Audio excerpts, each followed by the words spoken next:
NFT가 정확히 뭐냐? 암호화폐에다가 URL 넣는 거예요. 이게 끝입니다, 여러분. 왜 필요하냐고요? 네. 저도 모르겠어요. 이런 얘기 하면 또 분명히 그거는 블록체인이 너무 지금 들어서가지고 미래 빨라 이럴 것 같은데 내 말은 지금까지 하이프에 대해서 얘기 맞잖아요. 그러면은 뭐야 내가 믿고 있었던 이 기술들이 다 가짜란 말이야! 라고 하는 사람들 있을 텐데 잘해. 받는 거 너무 잘한다. 그러면은 진짜 개발자분들이 보시기에는 진짜 그 의미 있다고 생각하는 테크놀로지 트렌드는 뭐가 있을까요? 박수님부터. 저요? 네. 코로나가 터지면서 이제 교육 시장 쪽에서 되게 변화가 많다고 그에 관련된 서비스들도 많이 나오고 있는 걸로 알고 있거든요. 저는 교육 그래서 시장이라고 하면은 정확히 어떤 교육 시장을 말씀하세요? 이제 공교육 쪽, 공교육 그러니까 쪽 학생들 대상으로 한? 그 중고등학생들의 수업 방식. 근데 한국뿐만이 아니라 그거는 뭐 전 세계적으로 교육 관련된 서비스 엄청 많이 나오고 있고 그 맨날 제가 얘기하는 그 브릴리언트 브릴리언트가 뭐예요? 그 이공계열 과학 수학 이런 거에 대해서만 인터랙티브 코스가 있는 웹사이트예요. 코스 같은 게 일반적인 그 비디오 강의가 아니고 학습지 푸는 거 같은 건데 학습지 푸는 거를 인터랙티브하게 이렇게 드래그 드랍하고 이렇게 해서 하는 거예요. 그리고 사실 브릴리언트가 완전 새로운 기술인 건 아니에요. 한국에도 왜 그 뭐였지? 놀이 놀이도 있었고 사실 뭐 교육을 좀 더 인터랙티브한 방법으로 시키는 선생님 없이 완전히 새로운 개념이나 기술은 아닌데 그냥 요즘에 워낙에 공교육에 대한 신뢰가 무너지고 공교육이 애초에 제대로 작동하지 않고 코로나 때문에 세종님은 이건 좀 괜찮다 내가 해보니까 알고 있나요? 클라썸이라는 곳이 요즘 되게 괜찮다고 들었어요. 저 리드 산타토이 뭐 그런 곳이라든지 저는 들었어요. 써보니까 괜찮더라고요. 저도 레이드는 점수하고 되게 오긴 해요. 그리고 사실 레이드는 그 기술적인 설명을 봤을 때도 말이 되는 거라서 실제로 실제로 ML 개발자도 엄청 많고 팀도 제대로 구성이 되어 있기 때문에 좀 더 ML 기술도 발전되고 하면은 교육 쪽에서 좀 더 좋은 발전이 있지 않을까? TV에서 약간 나의 아이를 위한 AI 학습법 이런 광고 많이 하던데 진짜 그렇게 되는 건가요? 그러니까 저는 그게 전형적인 아까 얘기했던 버블이 아닐 수 있는 트렌드라고 생각하는 게 지금은 개인화가 제로잖아요. 개인화를 뭔가 하긴 하잖아. 그게 더 낫긴 하겠지. 교육이라는 게 개인화되지 않고서는 효율을 더 올리기가 힘든 거잖아요. 저는 써보니까 진짜 되게 좋았어요 개인적으로. 뭔가 들어보니까 디스토피아와 유토피아가 둘 다 그려지는 것 같아요. 뭐가 부족하고 앞으로 네가 뭘 잘하려면 뭘 공부해야 돼 이런 거는 되게 상류층 학생들한테 주어지는 튜터링을 해야지 그런 나오는. 거잖아요. 근데 그게 이제 더 많은 사람들에게 그게 기회가 주어진다. 그쵸. 아니면은 AI 학습을 할 수 있는 아이들한테만 고도화된 학습 방법이 더욱더 전수되고 그거를 못한 애들은 더욱더 좀 되겠다. 양극화가 될 수도 있죠. 그럴 수도 있죠. 근데 사실 그래서 요즘 AI 에듀테크 스타트업도 다 교육의 민주화 이런 거 하잖아요. 어느 방향이 올바른 방향이라는 거에 대한 인식은 있죠. 그리고 사실 제가 말한 서비스도 대부분 가격이 그렇게 안 비싸요. 다음 우리 훈트님부터 한번. 저는 광고 타겟팅. 그럼 빅테크들이 이제 개인 정보들이나 활동, 뭐 위치 이런 것들을 기반으로 해가지고 광고를 타겟팅을 하거나 이런 케이스들이 굉장히 많거든요. 이제 유럽, EU에서 이제 개인정보 보호를 해라.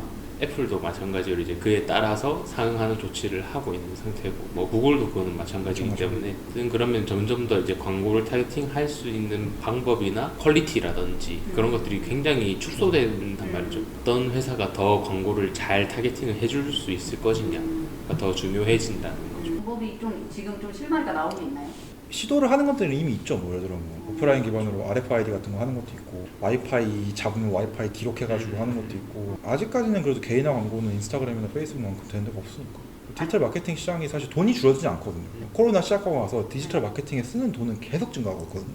내가 원하는 딱 고객을 디지털에서 타겟팅할 수 있는 방법은 점점 더 어려워진단 말이죠. 어떻게 해결할 수 있는지 모르겠는데 그런 게 더 잘 될 수도 있죠. 뭐 빅테크 광고 플랫폼을 더 잘 광고할 수 있게 해주는 뭐 머신러닝 같은 플랫폼 뭐 이런 게 그런 걸 수 있죠.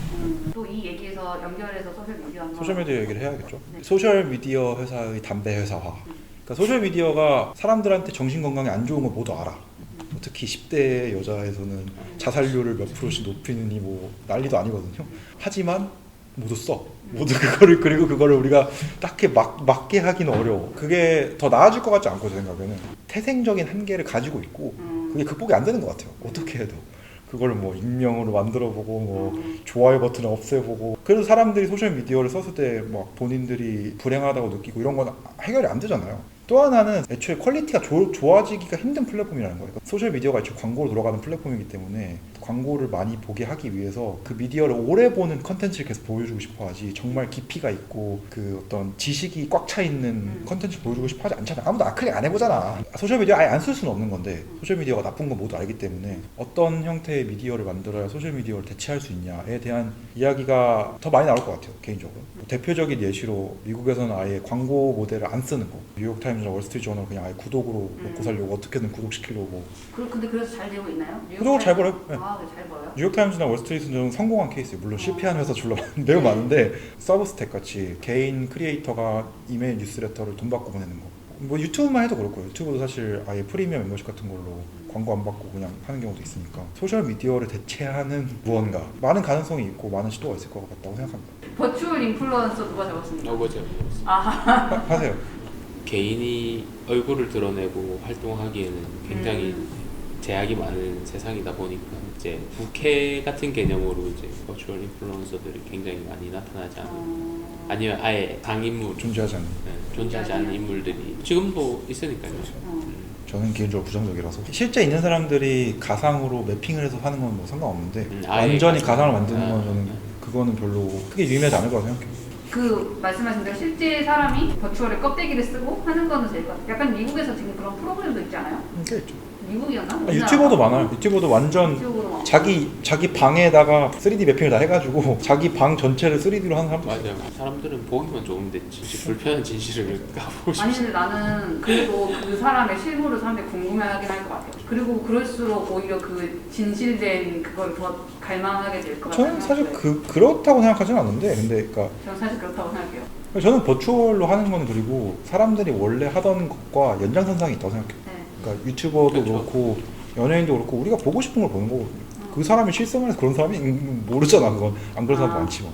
저는 개인적으로 근데 완전 가상인 건 사람들이 감정 이해를 못한다고 생각해요. 그러니까 현실에 있는 거에다가 이렇게 잘 좀 더 예쁘게 만들거나 이런 거는, 버무려가지고. 그런 거는 좋은데, 그런 거는 사람들이 익숙하고 그 방향을 더 편애하는 사람도 많은데, 그 완전히 새로운 가짜인 걸 만들어낸 거는 저는 근본적으로 거부감이 있다고 생각해요. 헬스케어 한번 얘기해볼까요? 헬스케어 시장은 이것도 아시는 분들 아시죠? 제가 이거 끼고 있는 반지도 이것도 그거거든요. 그 블루투스로 심장박동이랑 그 체온 측정이 되는 거예요. 이런 것도 사실 새로운 건 아니에요. 이 회사 창업한 지 거의 10년 돼가는 회사거든요. 오라라고. 옛날부터도 꽤 있었고, 핏핏부터 시작해서 뭐 처음 나오는 건 아닌데, 이거는 하드웨어가 발전하면서 가격이 되게 싸졌어요. 옛날에 이런 게 몇백만 원 했었거든요. 제가 40만 원짜리인데, 그러니까 하드웨어 레벨에서 발전이 되게 많고, 동시에 머신러닝이 되면서 애플워치가 직접 그걸 이미 하는데, 애플워치는 심장박동 측정하다가 심장박동 그 패턴이 이상해지거나 하면은 알려줘요. 맞아. 심장마비의 위험이 있다고 알려줘요. 나도 사야겠다. 아니면 뭐 미국 같은 경우는 그냥 알아서 신고해주고. 친구예요. 맞아. 그런 식으로 뭔가 소프트웨어 하드웨어 양쪽 다 뭔가 시너지가 나는 부분이 확실히 생기는 것 같아요. 옛날에 안 되던 거. 요식업 자동화는 뭐예요? 뭐 서빙을 뭐 대신 해주거나 아, 아니면 뭐 있죠. 배달을 나중에는 뭐 지금도 시도는 하고 있지만 저것도 사실 코로나 때문에 가속화된 측면이 있죠. 한국에서 뭐 키오스크라든지, 뭐 애슐리 아신지 모르겠는데 접시회수 이제 기계가 가거든요. 공항 같은 데 네. 가면은 그 맞아. 똑같은 거예요? 인천공항에 그거. 아, 그것도 있고, 근데 그런 게 되게 여러 가지가 있어. 뭐 피자고라고 피자를 구워가지고 그걸 트럭에 넣어가지고 트럭에서 자동 분배해주고 이런 것도 있고, 로봇 카페도 있어요. 커피 내리고 어쩌고 하는 걸 로봇이 다 해가지고 문 열면 사람 아무도 없고 그냥 기계만 있어요. 그 기계를 학대하는 사람은 없나요? 그거 유리박으로 막혀 있어. 아, 한때 그 드론도 붐이었잖아요. 드론이 배달해 줄 거다. 그런데 많이 왔어요? 드론 많이 최근에 들은 바가 왔어요? 최근에 들은 바가 없어서 모르겠는데. 근데 드론은 사실 배달의 영역에서는 이제 사실 벗어난 것 같아요. 좀 더 군사 목적에 더 맞지 않나. 쇼. 드론으로 할 바에야 그 배달의 민족이 만들었던 것처럼 그냥 자율주행이 되는 차를 쓰는 게 사실 그렇죠. 소형차를 만드는 게 더 싸겠지. 환경 변수에 더 영향 안 강하니까. 받죠. 영향 안 받죠. 드론 사실 한 대만 날아다닌다 하면 뭐 모르겠는데, 배민도 하고 쿠팡도 하고 하면은 전쟁을 드론이 벌떼처럼 막 리모트. 저번 영상에서 사실 리모트 얘기를 했었거든요. 그때 커트가 굉장히 부정적인 의견을 나타냈어요. 저는 여전히 좀 바뀌지만 부정적이긴 해요. 않죠.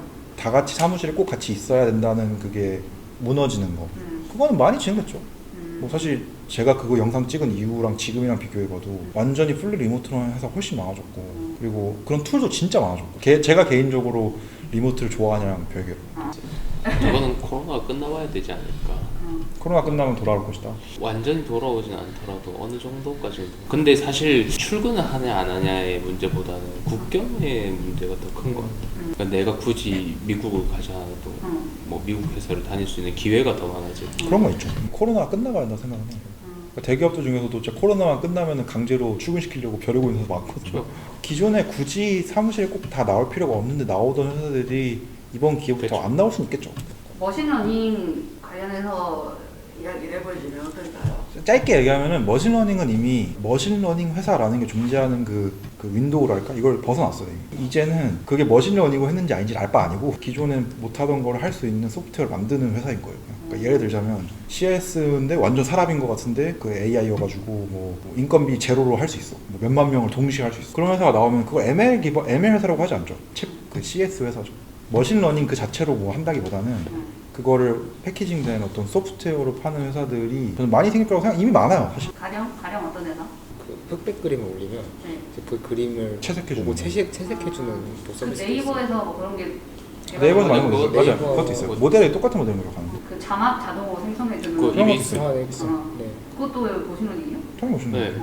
네. 아니 정확히는 옛날에 머신러닝이 아니었는데 네. 머신러닝으로 이제 다시 그래서 제가 이게 머신러닝이 아니냐 중요하지 않다는 게 사람들이 보기엔 이게 자막 생성하는 건데 퀄리티가 더 좋아지는 거예요. 근데 이게 정확히 블록체인이랑 다른 거인 것 같아요. 블록체인은 그쵸. 기술이 알아야 했잖아요. 블록체인 회사잖아요. 근데 머신러닝도 초창기에 그런 시절이 있었어요. 그 회사는 창업할 때 우리는 AI 회사다라고 창업한 다음에 그쵸. 뭔가 서비스를 만드는 회사도 있었거든요. 근데 그런 경우에도 대부분 어떤 특정한 어플리케이션을 만들죠. 뭐 예를 들자면 한국에 있는 거 뭐지? 그라운드 X였나? 그 남세동 씨가 하는 제동씨. 보이저 X.